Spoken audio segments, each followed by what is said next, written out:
I know exactly where you're at right now. You're probably feeling overwhelmed with all of the information on the internet around how to get started on this big, scary goal. But the point of today is getting started. That is ultimately the only way you're gonna get this done. So here are 3 steps on becoming a runner in a nice, safe way. You'll have something to tackle right at the end of this video. Now, you're not alone in having holdups from the past or experiences that make you scared to try this thing again. If you've tried running before and it didn't go well, I want you to clean that slate. We're starting fresh today, and I want you to just trust me through the process of this video. First thing we have to do is get you moving. There's a good chance that you live a fairly sedentary lifestyle, a lot of sitting, maybe you drive a lot, or you just work a simple 9-to-5 office job that doesn't have you moving around a lot. I want you to become focused on the movement. Your yardstick for progress in the very beginning of this journey is going to be time on feet. So a really simple way to get started with this is if you are someone at that office, every hour I want you to stand up and do a quick lap around the office area, maybe 2 minutes on your feet, sit back down, get back to work. Every hour, you can set alarms for this. Don't bother people around you, but of course, keep yourself accountable to that. Next thing I want you to do is prioritize your movement. So set time aside during the week to get focused on this. 20 minutes will do. This can be a simple walk. It can be a jog once you get to that time that you're ready for that. Or you can build it into a kind of circuit training, but something that gets you focused on movement as a priority. I'm gonna give you a quick example of a circuit training workout right now. Now, I promised you something you could tackle today, and that's exactly what this circuit workout is. It's gonna be 4 movements. You're gonna take it nice and slow and focus on your breathing the entire time. You're gonna start this workout with a 1-minute power walk. If you're on the treadmill, that's perfect. Kick that up a little faster than you would normally walk outside. If you're outside, just push those hips forward and just add a little bit of power with those arms. 1-minute power walk. You get back from that, you're gonna do 10 times sitting down and standing up. I'm gonna use this bench right here. This is a simple thing that you do each and every day. You sit down, stand up. But what I want you to do is focus on your form and add a number here of reps that's gonna get that heart rate up and get you focused on it as a workout. So standing nice and tall, I'm gonna reach my hips back, find that surface. Maybe I'll sit and regroup, re-engage belly button to the spine, and lean over those feet while keeping my heels down to push the hips stand forward. Come back down again, I sit. I like my hands out here, it just makes it a little bit more balanced for me. I feel like I can focus on what my hips are doing. You're gonna do that 10 times. Now we're gonna go into an elevated push-up. Don't get overwhelmed by that concept yet. We're just gonna try to wake up those chest muscles and actually get you used to maneuvering your upper body and using a little bit of your body weight to add some strength. So I'm gonna use the edge of this picnic table here, but you can use anything that is an elevated surface. I wouldn't recommend the wall because we won't quite get that angle that we need to feel the chest and those triceps the way that we need to, and also to use the body weight appropriately. So on this picnic table here, I'm gonna position my hands right under the shoulders. I'm gonna start by just squeezing my glutes. As if I have a piece of paper I'm pinching back here, I'm gonna keep them nice and tight so my hips are straight, so I'm not like this, and I'm not sunk into the table like this. From here, I'm gonna walk my feet back just a little bit, maybe a foot, and keep those heels down on the ground as best I can, and relax my shoulders. From here, I'm gonna take this down just a couple inches. Elbows are gonna stay into the sides, and press back up. Start really small with this. Just get a feel for what it's like to engage and press up. So we're using the arms, but we're honestly using the whole body to keep the hips in line, to keep the heels where we need them, to get that full range of motion and push up. Once that feels comfortable in that small range of motion, you can take this a little bit deeper. And of course, if you have a higher table, you might get even a little bit more assistance in that way, but you wanna feel like the driver in this position. 10 reps of that push-up. All right, so that final movement in the workout is going to be a step up. Again, this is gonna be a regular activity that you do day to day, but I want you to focus on it and make it part of your workout. So find a stair in your house. This can be just one step up. You can even use the curb up onto a sidewalk. That works fine. I am using this bench, which is a little bit higher up. So start with something lower and then build up to this. You're gonna plant that foot on.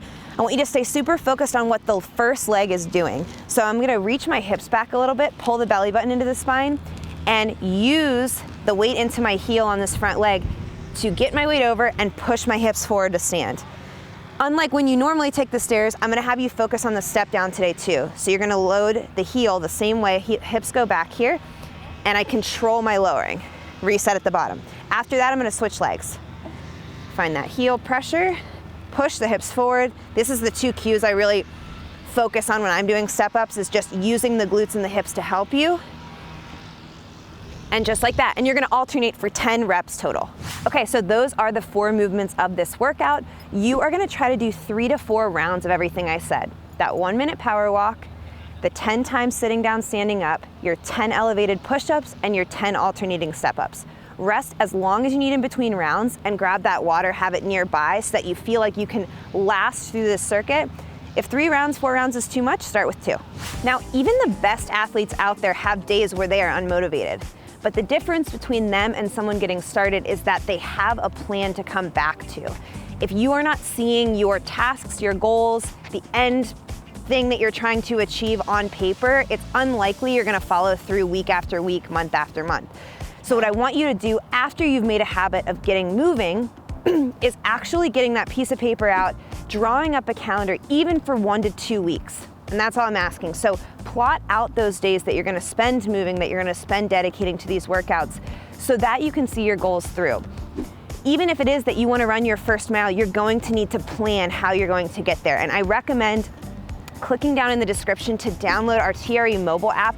We made a 14-day Run Fit challenge that was designed to do exactly this. You have 14 days laid out of tasks. You can check them off when you're done, check in to be accountable, and of course, meet other people doing the challenge too. That is a great way to get started on holding yourself accountable to your goals. And who knows, if you build habits like this now, you might be one of those crazy people, arms up in the air, breaking through that finish line of your first half marathon. I think there's this common misconception that you have to be a certain level of athlete to take yourself seriously or your training seriously, and that is just not true.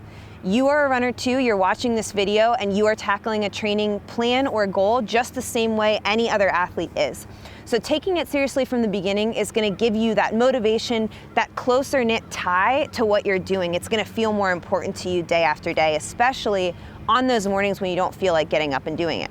So I just wanna give you a couple tips for being an athlete and actually treating yourself as such. A couple things around some gear you could get into buying if you haven't yet, and then also just a few basic things around sleep, hydration, and nutrition.